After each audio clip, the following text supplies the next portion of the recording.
உங்கள் favourite TV ஷோக்களை இனி miss பண்ண தேவையில்லை. ZEE5 இல் முற்றிலும் இலவசமாக காணுங்கள். இங்கேயும் எப்பொழுதும். அம்மா, நான் உங்ககிட்ட ஒரு விஷயம் சொன்னா கேப்பீங்களா? சொல்லு ஜனனி. நீ கேட்டு நான் மாட்டேன்னு சொல்லிருக்கனா? நீ எதை கேட்டாலும் ஒரு காரணமா தான் கேப்ப. கேளு.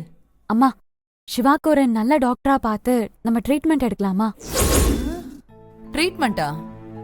இப்ப எதுக்குமா ட்ரீட்மெண்ட்? இன்னும் கொஞ்ச நாள் போகட்டுமே, பாத்துக்கலாம். இப்பதானே குரு பூஜை அது இதுன்னு எல்லாம் செஞ்சிருக்கோம். கடவுளுக்கும் நாம கொஞ்சம் டைம் கொடுக்க வேண்டாமா?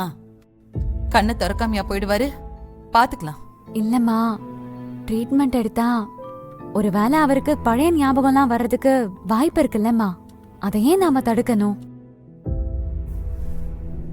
ஜனனி, நீ எதுக்கு இதுல அவசரப்படுற? சிவா தம்பி நல்லா தானே இருக்காரு. நீ ஏன் போய் தேவையில்லாம ட்ரீட்மெண்ட் எடுக்கணும்னு அது இதுன்னு சொல்ற? அதனால ஏதாவது சைடு எஃபெக்ட் ஆயிடுச்சுன்னா என்ன பண்றது? சித்தி, நீங்க சும்மா இருங்க. இல்லம்மா, எனக்கு என்னவோ அவருக்கு ட்ரீட்மெண்ட் எடுத்தா கொஞ்சம் நல்லா ஆயிடுவாருன்னு தோணுது. தள்ளி போட்டு சிக்கலாயிடக்கூடாதுன்னு கொஞ்சம் பயமாவும் இருக்கு. அப்படியெல்லாம் ஆகாது. நீ ஏன் இவ்வளவு அவசரப்படுற? கொஞ்சம் பொறுத்து பாக்கலாம். முதல்ல சிவா கிட்ட கேட்டு அவன் சம்மதிச்சானா அதுக்கப்புறம் போய் டாக்டரை பார்க்கலாம். இல்லம்மா, சிவாதான் ரொம்ப ஃபீல் பண்றாரு. நைட்டு ரொம்ப கஷ்டப்படுறாரு. இந்த விஷயத்துல அவரை என்னால நம்ப வைக்க முடியுமானே தெரியல. என்னால அவரை சமாளிக்க முடியலம்மா. தினம் தினம் அவரோட ஞாபகங்களை பத்தி கேக்குறது அதிகமாயிட்டே வருது. டைரிய வேற ஒவ்வொன்னா படிச்சு அவர் கன்ஃபியூஸ் ஆயிட்டு இருக்காரு. அதனால நம்ம ட்ரீட்மெண்ட் எடுக்கிறது கொஞ்சம் பெட்டர்னு படுது. ஒருவேளை ட்ரீட்மெண்ட் எடுத்து அவர் சரியாகிறதுக்கு வாய்ப்பு இருந்தா அதை நாம கெடுத்துக்க வேண்டாம்ல. நமக்கு தெரிஞ்சு வெயிட் பண்ண வேண்டாமேன்னு தோணுதுமா. முட்டாள் மாதிரி பேசாத. இருக்கிற பிரச்சனை பத்தாதுன்னு நீ வேற கலப்பி விடுற. ட்ரீட்மெண்ட் எடுத்தா என்ன ஆகும்னு யோசிச்சுதான் பேசுறியா? உங்க சித்தி சொல்றதும் ஒரு வகையில சரிதான். நாம இப்ப உடனே போய் ட்ரீட்மெண்ட் அது இதுன்னு எடுத்து அவங்க அதுக்காக நிறைய மருந்துங்க கொடுத்து அவனுக்கு ஏதாவது சைடு எஃபெக்ட் வந்தா என்னமா பண்றது? மருந்து மாத்திரை கொடுத்துதான் ஞாபகம் வரணுமா? நாம கடவுளை நம்பி இருக்கோம். இன்னும் கொஞ்ச நாள் பொறுத்து பாப்போம்.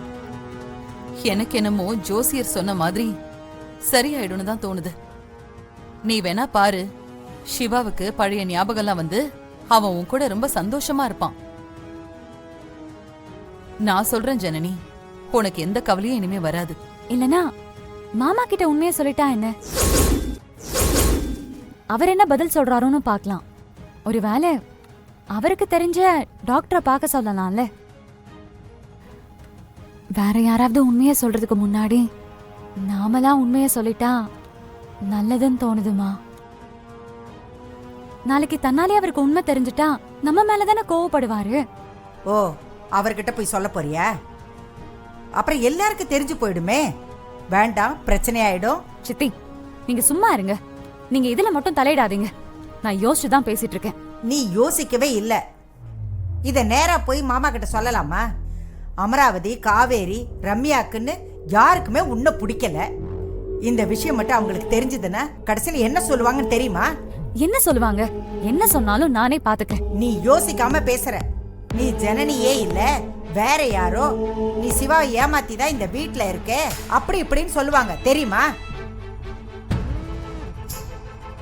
ZEE5 ஆப்பை டவுன்லோட் செய்து அனைத்து எபிசோடுகளையும் இலவசமாக பாருங்க.